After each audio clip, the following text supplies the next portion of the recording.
जैसे कि हमने कम्युनिकेशन स्किल में आपका फर्स्ट चैप्टर जो है हमारा कंटिन्यू चल रहा है, तो उसमें आपने कल जो है टाइप्स ऑफ कम्युनिकेशंस और जो है आपने पर्पस वगैरह जो मैंने आपको बताए थे। अब देखिए इसमें नेक्स्ट है आपका कि आपका उसी से आगे देखिए पेज नंबर है आपका 6। उसमें देखिए उसके बाद में आपका कम्युनिकेशंस जो ऑब्जेक्टिव मैंने आपको कंप्लीट करा दिए थे, उसके बाद communication from ancient to modern age, वो हमारे बीच में हो गया था एक टॉपिक, शॉर्ट में आपको बता दिया था। The purpose of each communication difference in style, इसमें कुछ नहीं है कि जो कम्युनिकेशन हम करते हैं वो डिफरेंट स्टाइल्स में कैसे करते हैं, तो वो उसके बारे में थोड़ा सा बता रखा है, जो कि प्रीवियस जो हमारी वीडियोस है उसमें वो एक्सप्लेन हो चुका है। ठीक है, तो इसमें करना नहीं, इसमें बस कि मेंटेन्स और building relationship, answering specific questions जो मैंने आपको बताए थे कि कम्युनिकेशंस में देखिए हम अलग अलग जो है स्टाइल्स का यूज़ करते हैं। इफेक्टिव कम्युनिकेशंस मैंने आपको बताए थे, उसमें आपको सब बता दिया था। नेक्स्ट आता है आपका इम्पॉर्टेंस ऑफ इफेक्टिव कम्युनिकेशंस, उसी में वो सब चीज़ आ गई थी, वो भी आपका जो टॉपिक था वो भी एक्सप्लेन हो चुका है। हाउ टू से, व्हाट टू से, व्हेन टू से, है ना। और ये नेक्स्ट है आपका, अब आता है उसके बाद टाइप्स ऑफ कम्युनिकेशन से, वो भी हमारा टॉपिक एक्सप्लेन हो चुका है। नेक्स्ट है टेक्निक्स ऑफ कम्युनिकेशंस। नेक्स्ट आपका टॉपिक जो आ रहा है आपके लास्ट ईयर फर्स्ट चैप्टर के 2 ही टॉपिक्स बचे हैं आपके, कि technique and process of communication. ठीक है, अब टेक्निक्स ऑफ कम्युनिकेशंस क्या होती है, यानी कि जब हम कम्युनिकेट करना चाहते हैं विद अदर पर्सन, तो we use various technique according to our situation and needs, है ना, कि जो सिचुएशन और नीड्स के अकॉर्डिंग हम जो है कम्युनिकेशंस करते हैं। उसमें मैंने आपको इफेक्टिव कम्युनिकेशन बताया कि व्हाट टू से, whom टू से, व्हेन टू से, हाउ टू से, तो ये सब का हमें ध्यान रखना है। उसके बाद जब हम during oral communication we use listening and speaking techniques, जब हम ओरल कम्युनिकेशन करते हैं तो we use 2 types of techniques, listening and speaking. Clear है, क्योंकि ओरल कम्युनिकेशंस में स्पीकर जो होता है, जो लेक्चर होता है वो बोलता है और लिसनिंग आप सुनते हैं, है ना। तो in oral communication whatever the sender wants to give you any message you receive that, उसको आप लेते हैं। तो ओरल में तो लिसनर और स्पीकर 2 ही सब्जेक्ट होते हैं, यानी कि 2 ही वहाँ पर जो है फैक्ट्स होते हैं जो कि एक दूसरे के साथ कम्युनिकेट करते हैं। तो यानी कि ओरल कम्युनिकेशन में 2 ही चीज़ों का होना बहुत जरूरी है, स्पीकर और लिसनर। अकेले तो कोई बैठ के बात नहीं करेगा कि भाई अकेले बात करता रहेगा, ऐसा नहीं होता, लेकिन होता है।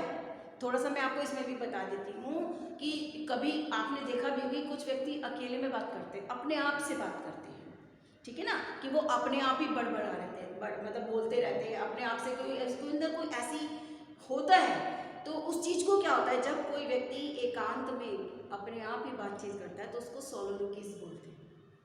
सोलोलुकीज का मतलब होता है अपने आप से ही बातें करना। अब देखिए लिसनिंग, कि every should that the listen to the process of listening. अब ये जो है आपका कि प्रोसेस है लिसनिंग, सुनना। अब इसमें क्या है कि जैसे भी जो भी आप it is very important because we can listen a lot of spoken expression in much less time. यानी कि इसमें क्या होता है कि सेंडर जो होता है, जो आपको जो स्पीकर होता है, बोलने वाला होता है, वो बहुत कम समय में बहुत अधिक बात को एक्सप्लेन कर सकता है।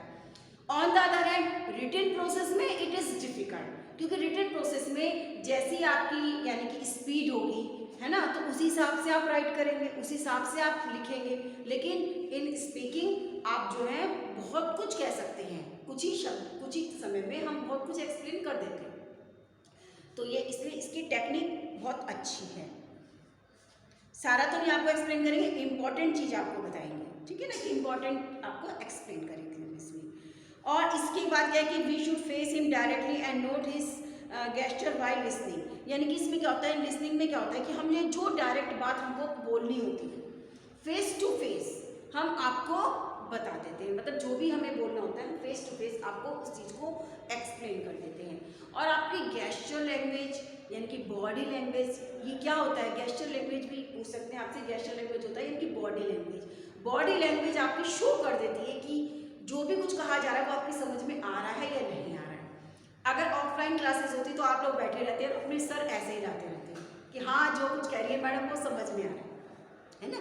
तो बॉडी, मैंने आपको बताया कि साइन लैंग्वेज को गेस्चर लैंग्वेज भी कहते हैं और बॉडी लैंग्वेज भी कहते हैं, कि जिनको हम वर्ड्स में वो मतलब वर्बली हम जिसको ना बोलें बल्कि नॉन वर्बली हम जिसको शो कर दें। तो लिसनिंग जो हमारा ये टेक्निक्स है इसमें यही होता है कि जो भी कुछ हम कहना चाहते हैं उसको हम कह देते हैं। तो लिसनिंग जो है आज बहुत एक इम्पॉर्टेंट जो है टेक्निक्स है, मतलब राइटिंग जो आपकी राइटिंग जो टेक्निक्स है या प्रोसेस जो है तो उससे ज़्यादा जो है लिसनिंग टेक्निक्स का ज़्यादा यूज़ होता है, क्योंकि लेक्चर भी देते हैं, क्लास में भी देते हैं। तो आपने देखा होगा कि जो लेक्चर हैं, टीचर हैं, वो कम लिखते हैं और बातों से यानी कि बोलकर ज़्यादा आपको समझाते हैं।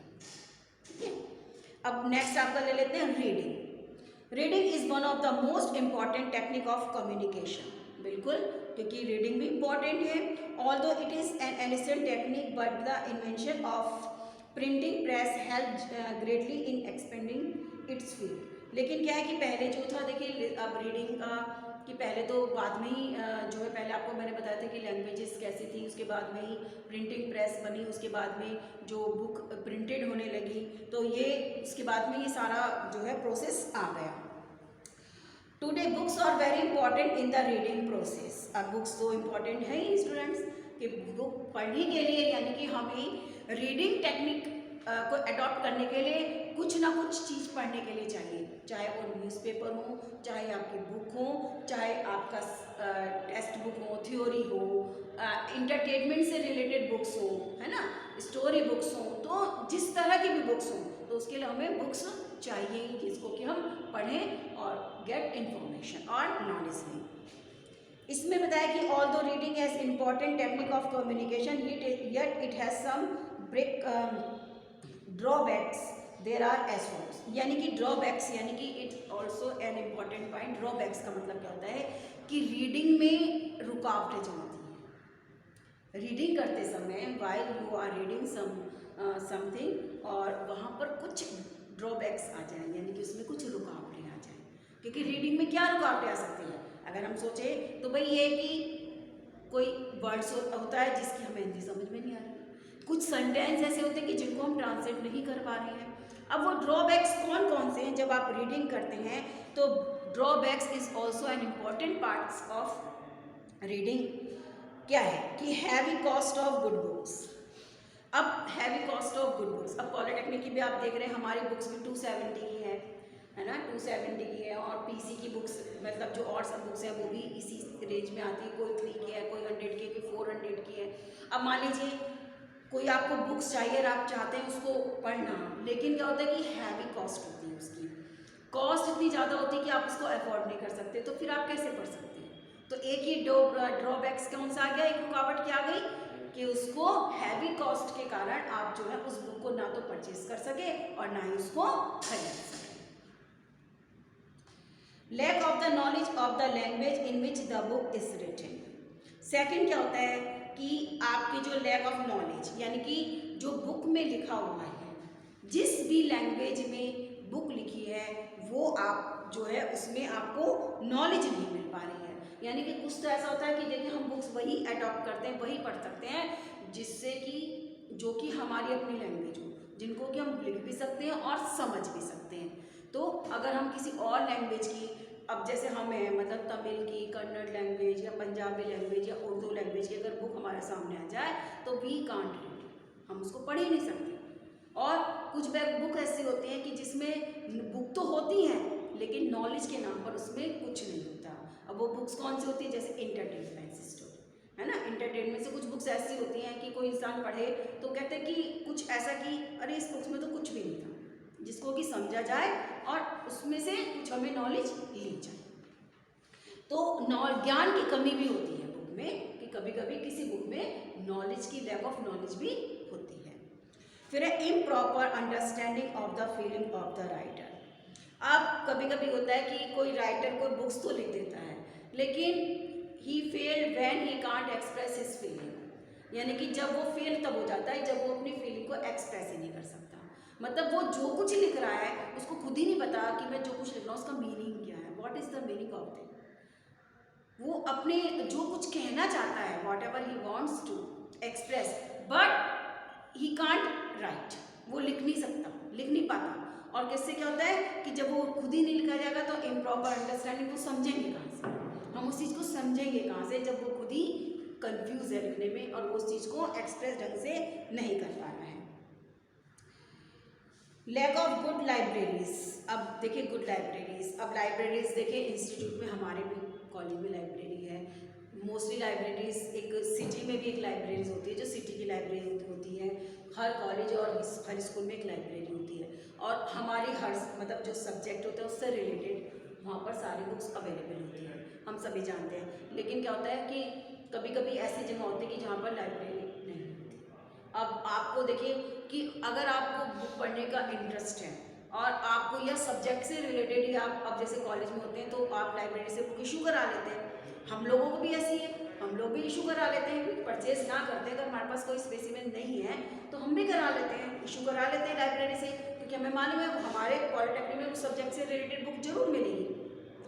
लेकिन कभी कभी ऐसा होता है कि जब जहाँ पर आप इस कोई ज़रूरी नहीं कि आप हर कोई व्यक्ति इंस्टीट्यूट में काम करता है या किसी पॉलिटेक्निक में या स्कूल में पढ़ाता ही है, वो वैसे भी सिंपली रहती हैं। तो क्या होता है कि जब उन्हें कुछ बुक लेनी होती है, अच्छी बुक्स लेनी होती है या पढ़ना होता है तो वहाँ पर वो लाइब्रेरी अवेलेबल नहीं होती है, और ना लाइब्रेरी अगर अवेलेबल भी होगी तो उसमें गुड बुक भी नहीं होगी, जैसी उसको बुक चाहिए वो बुक्स भी उसको अवेलेबल नहीं होगी। तो ये भी एक ड्रॉबैक्स है जो कि होता है।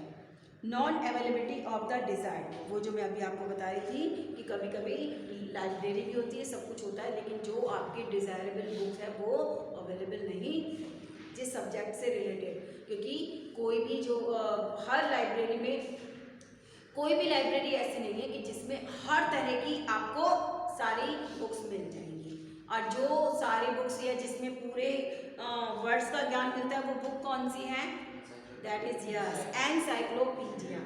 एनसाइक्लोपीडिया विश्वकोश जिसको बोलते हैं, हिंदी विश्वकोश बोलते हैं, एनसाइक्लोपीडिया वो बुक ऐसी है जिसमें वर्ल्ड की सारी इंफॉर्मेशन अवेलेबल होती है। तो ये जो है आपकी ड्रॉबैक्स थी। उसके बाद में आपका प्रोसेस ऑफ टाइम की ऑर्डिनरी देवर, अच्छा जो मैंने पीछे आपको बताया था कि अब ये रीडिंग जो हम करते हैं, talking, letter, telegram, fax, typing, मैंने पीछे का बताया सारा, जो मेथड ऑफ कम्युनिकेशन है, आप इस पैराग्राफ को पढ़ेंगे तो मेथड ऑफ कम्युनिकेशन हैं सारे जो हम पढ़ते हैं जिनके उसमें है, ठीक है। अब है आपका next topic process of communication. Process का मतलब बच्चों क्या होता है, चरण। प्रोसेस का मतलब हिंदी में होता है चरण, यानी कि स्टेप।